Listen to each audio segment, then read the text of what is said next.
नमस्कार. झेपमध्ये मी अश्विनी आपलं पुन्हा एकदा स्वागत करते. आपण उलगडत आहोत माननीय श्री हरीशजी गरवारे यांचा जीवन प्रवास.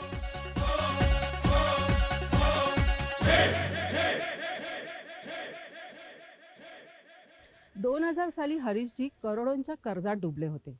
काही अशा गोष्टी घडल्या होत्या ज्या कारणास्तव त्यांना एक विचित्र प्रकारचा व्यवहार करणे प्राप्त झाले आणि तो व्यवहार होता स्थावर मालमत्ता समोरच्याला देणे आणि सर्व कर्जे स्वतःवर घेणे. एका पाठोपाठ एक कठीण प्रसंग येतच होते आणि त्याचबरोबर बिझनेसचा डोलाराही कोसळत होता. बँकेंची कर्ज डोक्यावरती होती. त्याचबरोबर बाहेरच्या लोकांशी सामना करणं हे एक वेळ सोपे, पण घरातल्या लोकांशी सामना करणे हे अतिशय कठीण होते. हे सगळे जे प्रॉब्लेम झाले ते अजूनपर्यंत संपले नव्हते. माझ्या काहीच कंपनी ज्या बंद पडल्या होत्या आणि ज्या कंपनीनी म्हणजे मला विकत घ्यायचा प्रयत्न केला होता आमच्यानी, त्यांना ते जमलं नाही. तर त्यांनी पेपरामध्ये माझ्याबद्दल अशा नोटिसा दिल्या की ह्याच्याशी कोणी व्यवहार करू नका, आम्ही जबाबदार नाही. ही माझ्या भावाबरोबर एक शेवटी करार केला. म्हणजे तो एक ऐतिहासिक करार असेल.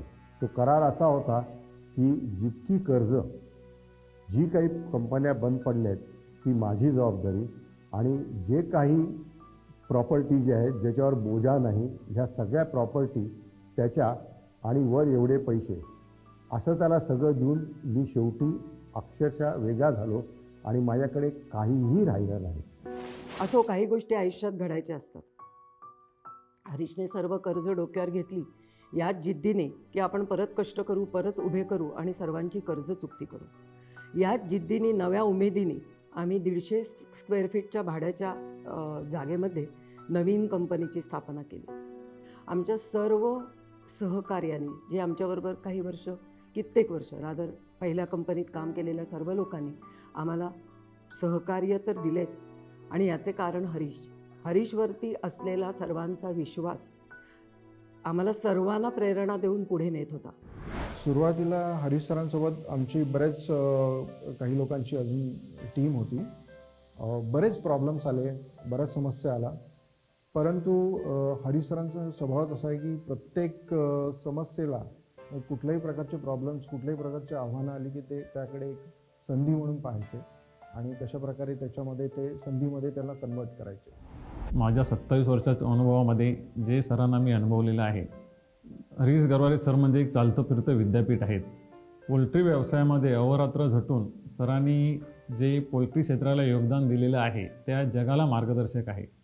मी 1996-97 साली आपलं गार्सन्स फार्म इक्विपमेंट म्हणून फार्म डिव्हिजन होती, त्यात as a accounts officer join झालो. पण ज्या फायनान्शियल अडचणीमध्ये हळूहळू कंपनी जायला लागली त्यावेळेस त्यांनी मला काही, मी आणि मॅडम एकत्र काम करत होतो, रेखा गरवारे. हे काम करताना त्यांनी बाबा हे आता हा प्रॉब्लेममधून बाहेर कसं यायचं याच्यासाठी त्यांनी सांगितलं की कॉस्ट ऑफ प्रोडक्शन कमी करा आणि तुम्ही मार्केटमध्ये डायरेक्ट सेल कसा होईल. हे 25 वर्षापूर्वी पोल्ट्री प्रॉडक्ट डायरेक्ट मार्केटमध्ये विकणं हा कन्सेप्ट म्हणजे त्यावेळेस कोणी डिस्कसही करत नव्हतं किंवा आजही करतायत, पण फार 4-5 कंपन्या करतायत. याच्यातून काय दिसतं की त्यांची दूरदृष्टी किती होती. मला जी कंपनीसुद्धा सुरू करायची होती त्याच्यासाठी म्हणजे माझ्या नशिबाने मला जेव्हा फॉरेन ट्रॅव्हल करतो तेव्हा आपण डॉलर घेतो, तर ते डॉलर माझ्या कपाटात मला $500 सापडले. ते $500 मला कंपनी रजिस्ट्रेशनसाठी वापरता आले आणि त्याच्यातून मी पहिली कंपनी गार्टेक ही रजिस्टर केली. आणि हे करताना मी सगळ्यात महत्त्वाची गोष्ट जी स्वतःला सांगितली की मी जे आत्तापर्यंत पूर्वी बनवलं आहे त्यातला कुठलाही प्रॉडक्ट बनवणार नाही. त्यावेळेला भारतात मी पहिल्यांदा डू इट ऑल म्हणतात, जसं किट जे असतं, म्हणजे आज तुम्हाला रेडीमेड फर्निचर कसं मिळतं तसं प्रत्येक कंपोनंट बनवून त्या टाईपचं केज, म्हणजे त्या काळात तसं कोणी बनवत नव्हतं. आणि एक जी रॉयल नावाचं ब्रँड करून तो केज मी डिझाईन केला, जो जगात त्याप्रमाणे केज नव्हताच कोणाचा. त्या प्रकारचा तो केज तयार करून मी विकायला सुरू केलं. तो जो प्रकार होता पोल्ट्री फार्मिंगच्या इक्विपमेंटचा, तो इतका यशस्वी झाला, इतका चांगला झाला की माझे आफ्रिकेमध्ये, भारतामध्ये मी भरपूर केज विकले आणि तिथून माझी चांगली सुरुवात झाली. मी ताथवडेमध्ये एक 5,000 स्क्वेअर फीटचं फॅक्टरी भाड्याने घेतली. तिथे 1-2 छोट्या मशीन्स टाकल्या आणि स्वतःचं प्रोडक्शन सुरू केलं. संपूर्ण झिरो झाल्यानंतरही हरीशजी पुन्हा उद्योग करण्यास प्रवृत्त झाले. पोल्ट्रीकरता त्यांनी केजीस बनवण्याचा उद्योग थाटला. इंग्रजीत एक म्हण आहे, God help only those who help themselves.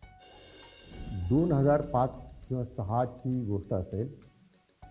त्यावेळेला मी, माझा एक कस्टमर आहे, त्यांची आता मोठी कंपनी आहे बहादूर अली म्हणून, तर त्यांच्याबरोबर एक फार्म बघायला संजाणला जात होतो. आणि तिथे जात असताना आमच्या गप्पा चालू होत्या आणि त्या गप्पा मारताना मी त्यांना फीड मिल संदर्भात खूपशा गोष्टी सांगत होतो की कशी असायला पाहिजे, का असायला पाहिजे. आणि त्यांनी मला विचारलं की बाबा तुला एवढं कसं माहिती आहे. तर मी त्यांना सांगितलं की मी अशी चालू केली होती आणि ती नॉन स्टार्टर झाली, कारण काही बँका देऊ शकल्या नाहीत पैसे, आमचे इन्व्हेस्टर होते ते देऊ शकले नाहीत पैसे. तर ते म्हणाले की ताबडतोब म्हणाले की आपण जाऊया तिकडे पुण्याला आणि ती मशिनरी बघूया. त्यांनी सांगितल्या आम्ही दुसऱ्या दिवशी सकाळी इथे पोचलो. त्यांनी ते सगळं बघितलं. त्यांनी मला विचारलं ठीक आहे, हे कुठल्या बँकेकडे आहे. मी त्यांना सांगितलं अशा बँकेकडे आहे. ते म्हणाले चल आपण बँकेत जाऊ.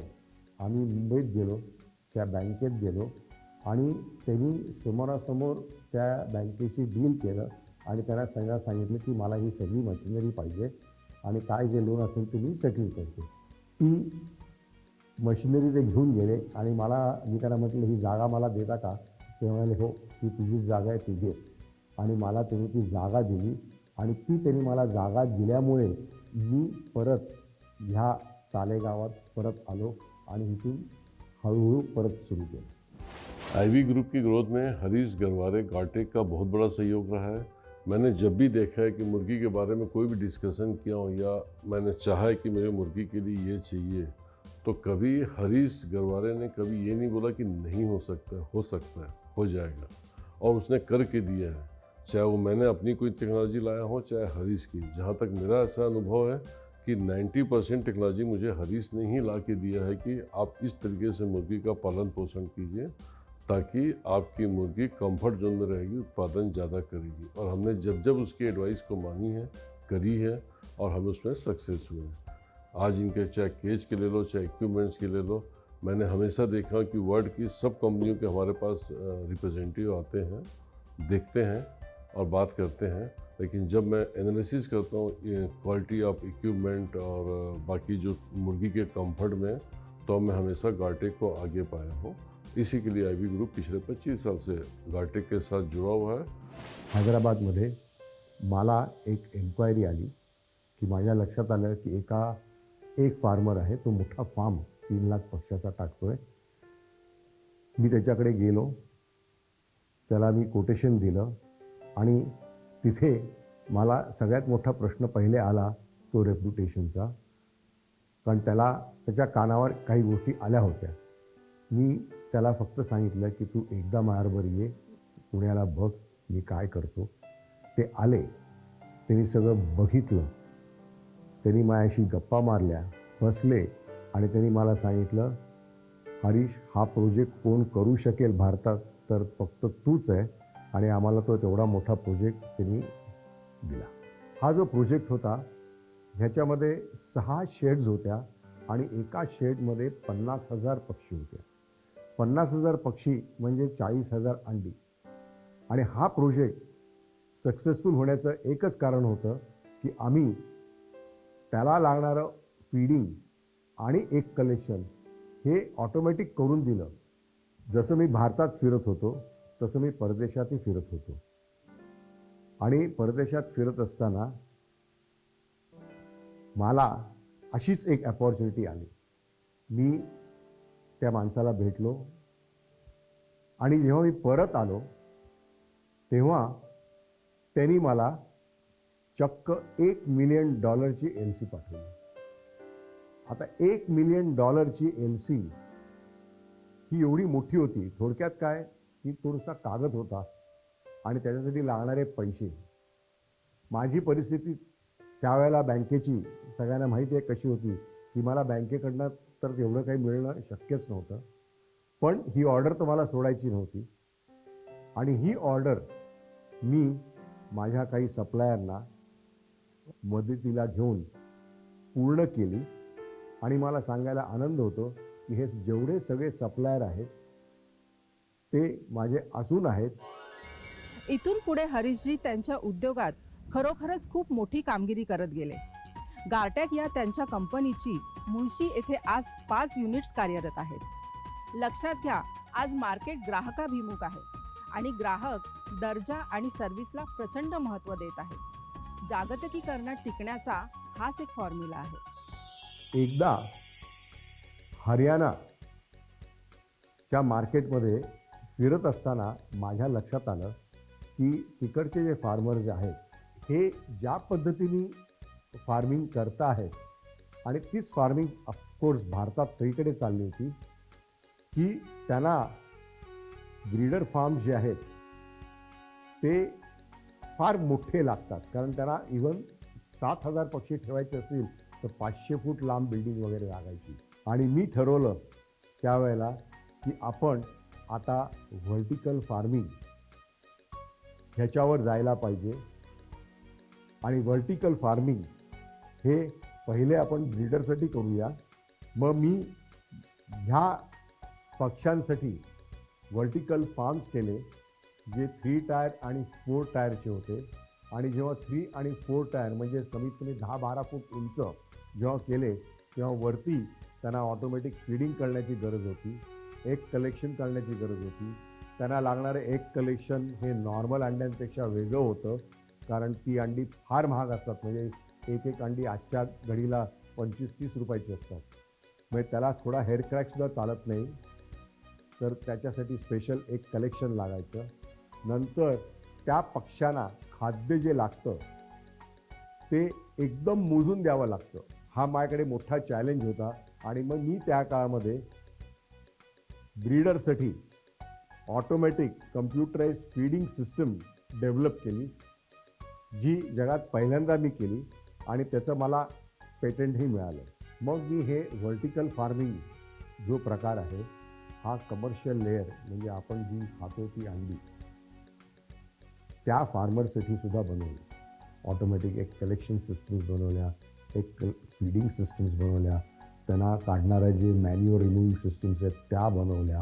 म्हणजे त्या पक्ष्यांना हे जे काही मॅन्युअर ते रोज निघतं ते ऑटोमॅटिक डायरेक्टली ट्रकमध्ये जातं, हात पण कोणाला लावायची गरज नाही.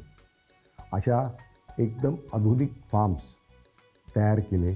प्रत्येक गोष्ट भारतामध्ये पहिल्यांदा मी सांगितल्यासारखं की जी रॉयल केज ते पहिल्यांदा केलं, ब्रीडर व्हर्टिकल फार्म्स आम्ही पहिल्यांदा केले, आम्ही लेअर फार्मिंगसुद्धा ह्या पद्धतीचं फार्मरला अफोर्डेबल असेल ते सुद्धा आम्ही पहिल्यांदा केलं. एक प्रकारची व्हर्टिकल फार्मिंगची ब्रॉयलरसाठी एक सिस्टीम बनवली, इंडियात काही ठिकाणी लावली, पण आम्ही ती एक्सपोर्ट मार्केटसाठी बनवली. कारण आम्हाला माहीत होतं की इंडिया अजून मार्केट तयार नाही आहे आणि ते एक्सपोर्ट मार्केटला लागणार आहे. त्या आम्ही 2-4 देशात लावल्या. आणि मला सांगायला आनंद आहे की जगातला सगळ्यात मोठा प्रोजेक्ट म्हणजे 360 मिलियन बर्ड्सचा आम्हाला फिलिपिन्सच्या सॅन मिगेल कॉर्पोरेशननी मागच्या वर्षी ही मोठी ऑर्डर दिली. त्याच्यामधले आम्ही 80,000चे 50 बिल्डिंग ऑलरेडी उभ्या केल्या आहेत आणि हा प्रोजेक्ट अजून काही वर्ष चालू राहील. मी माझ्या फॅक्टरीमध्ये एक खरी शेड म्हणजे 10,000 स्क्वेअर फूटची डेमो बिल्डिंग कशी असावी, इक्विपमेंट कसं असावं, वायरिंग कसं, व्हेंटिलेशन कसं असावं, प्रत्येक गोष्ट कशी असावी, कसं चालवलं पाहिजे ह्याच्यासाठी उभी केली. आणि आज माझ्याकडे जेव्हा कुठलाही छोटा फार्मर येतो तो ते बघतो आणि म्हणतो, सर आम्हाला हेच करायचं आहे, आम्ही असंच करणार, माझ्याकडे आज पैसे नसतील तरी चालेल पण उद्या आले तर मी करणार. आणि आज मला त्याचा खरंच आनंद होतो. हरीश गरवारे आणि माझा परिचय शाळेपासून, म्हणजे शाळेच्या पहिल्या दिवसापासून म्हणायला हरकत नाही. खरं बघायला झालं तर गेले 10 वर्ष we are very closely in contact once again after our school years. आणि मग मधल्या काळात त्याने काय केलं असं त्याला विचारल्यानंतर मग माझ्या लक्षात आलं की हा आपला मित्र फारच उंच झेप घेऊन पुढे गेलेला आहे. कारण त्यांनी मधल्या काळात खूप त्याचं धडपड्या स्वभावच पहिल्यापासून धडपड्या होता. आपण नोकरी करायची नाही आणि कोणत्याही परिस्थितीत, जसं हल्ली म्हटलं जातं की मराठी माणसांनी नोकरी देणारं व्हावं, नोकरी करणारं होऊ नये, ह्याचं परफेक्ट एक्झाम्पल हरीश गरवारे आहे. भारतामध्ये जे एन्व्हायरमेंट कंट्रोल पोल्ट्री फार्म्स आहेत त्यांना जे फॅन्स लागतात ते सगळे जवळजवळ इम्पोर्ट होतात. चायनामधनं होतात कारण ते खूप स्वस्त असतात आणि काही युरोपमधनं होतात कारण ते हाय परफॉर्मन्स फॅन असतात. मग मी मागच्या वर्षी हा प्रोजेक्ट आमच्या R&D डिपार्टमेंटमध्ये दिला, त्याला प्राधान्य दिलं आणि ह्या वर्षी आम्ही पोल्ट्री एक्झिबिशनमध्ये मागच्या महिन्यामध्ये तो डिस्प्लेही केला आणि तो प्राईजमध्ये चायनापेक्षा कमी आणि परफॉर्मन्समध्ये युरोपच्या बरोबरीने असेल असा फॅन तयार करून मार्केटमध्ये इंट्रोड्यूस केला. आज हरीशजींची गारटॅक ही कंपनी पोल्ट्री उद्योगातील इंजिनिअरिंगमधील एक अग्रगण्य कंपनी बनली आहे. अर्थात हरीशजींचा इथवरचा प्रवास किती चढ उतार असलेला होता हे आपण पाहिलं. आज हरीशजींची पुढील पिढीही गारटॅकला पुढे घेऊन जाण्याकरता सक्षम झालेली आहे. गारटेकचा प्रवास इथपर्यंत आलेला आहे आणि ही लेगसी पुढे नेण्यासाठी माझा मुलगा मला जॉईन झाला आहे. त्यांनी इंजिनिअरिंग केले आणि 2010 पासून सेल्स, मार्केटिंग आणि एक्सपोर्ट्स तो व्यवस्थित सांभाळतो. आणि त्यांनी जी तुम्हाला मी मगाशी नमूद केलेली मोठी ऑर्डर जी आहे फिलिपिन्सची, ही आणण्यामध्ये त्याचा सिंहाचा वाटा आहे. सो माझ्या वडिलांच्या व्यवसायाबद्दल जो माझा एक्सपिरियन्स राहिलेला आहे आणि माझ्या ज्या मेमरीज आहेत त्या मी 2 पिरियड्समध्ये डिवाईड करू शकतो.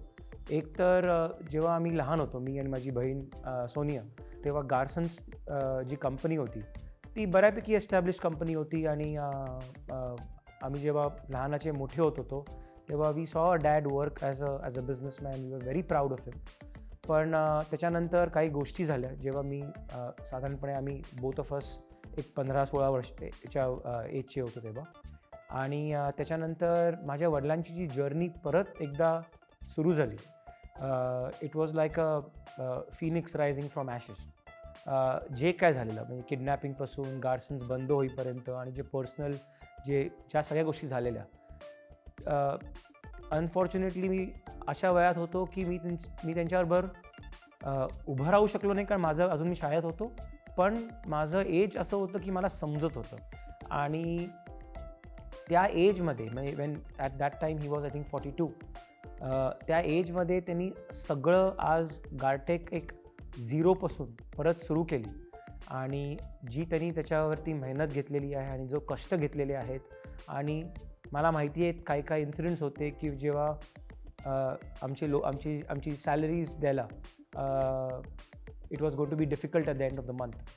इतकी विकट परिस्थिती असूनही ते घरी कधी हा प्रेशर किंवा टेन्शन कधी घेऊन यायचे नाहीत. दॅट इज समथिंग त्यांनी आम्हाला दोघांना शिकवलेलं आहे की कितीही प्रेशर अंगावरती असेल, how to deal with the situation. माझी मुलगी सोनिया तिने HR मध्ये मास्टर्स केलं आहे. ती गाटेकचं कंप्लीट HR डिपार्टमेंट सांभाळते आणि गेले 2 वर्ष ती माझ्याबरोबर काम करत आहे. जेव्हा मी माझ्या वडिलांबद्दल विचार करते किंवा when I think about my oldest memories that I have of my father, मला नेहमी एक फिलिंग, मेमरीपेक्षा एक फिलिंग आठवतं की लहानपणापासून माझ्या वडिलांनी माझ्यावरती अतिशय प्रेम केलं आहे आणि माझ्या बाबतीत ते खूप प्रोटेक्टिव्ह होते आधीपासून. जेव्हा मी मोठे होत होतो तेव्हा ते खूप ट्रॅव्हल करायचे. त्यांच्या बिझनेससाठी त्यांना खूप फिरावं लागायचं. पण मला आठवतं आहे की एकदम आम्ही त्यांच्यासाठी थांबलेलो असायचो की कधी डॅडी घरी येत आहेत. आणि असं कधीच आठवत नाही आहे की ते जगभरात कुठेही जायचे तरी नेहमी आमच्यासाठी एक काहीतरी स्पेशल गिफ्ट घेऊन यायचे सगळ्यांसाठी घरात. आणि ते घरी आल्यानंतर you know the house used to be a very happy place with him around. मला लहानपणापासून कधी त्यांनी ओरडलेलं किंवा शिक्षा केलेली आठवत नाही. इवन आम्ही जेव्हा टीनेजर्स होतो तेव्हा असं कधी वाटलं नाही की आईवडिलांपासून एक स्पेस पाहिजे. आणि ॲज अ फादर मला असं वाटतं की त्यांची ही सर्वात मोठी अचीवमेंट आहे की वडिलांपेक्षा ते नेहमी माझे फ्रेंड होते आणि आजही आहेत. आम्ही पुण्याच्या आसपास आत्ता एक नवीन प्रोजेक्ट सुरू करत आहोत. तो ब्रॉयलर फार्म आहे, fully automated vertical broiler farm आहे. आपण आज एन्व्हायरमेंट फ्रेंडली आणि एक टुवर्ड्स अ ग्रीन फ्युचर आपण विचार करून आपण त्या एका डायरेक्शनमध्ये काम केलं पाहिजे. आणि हा विचार करून आज गाटेकनी एक नवीन फार्म, आयडियल आपण फार्म म्हणू शकतो, ज्याचा कॉन्सेप्ट आहे की नेट झिरो कार्बन एमिशन्स, असा आम्ही एक फार्म आता इंट्रोड्यूस केलेला आहे. बेसिकली या फार्ममध्ये आम्ही काय केलेलं आहे की सिस्टम्स एवढ्या एफिशियंट आहेत आणि आम्ही रेडियंट हीटिंग आणि रेडियंट कूलिंग पण यूज केलेलं आहे. आणि बिकॉज ऑफ दॅट इतका एफिशियंट सिस्टम आहे, त्याची पॉवर रिक्वायरमेंट एवढी आम्ही एफिशियंट आणि मिनिमाइज केलेली आहे की इवन समथिंग लाईक सोलार पॉवरवरती अख्खा फार्म चालू शकतो. आणि ही एक छोटी स्टेप आहे towards making farming in India to be carbon zero, carbon neutral going ahead in the future. आज 46 वर्षांच्या सहजीवनात प्रत्येक चांगला वाईट प्रसंग आम्ही एकमेकांची ताकद बनून जगलो.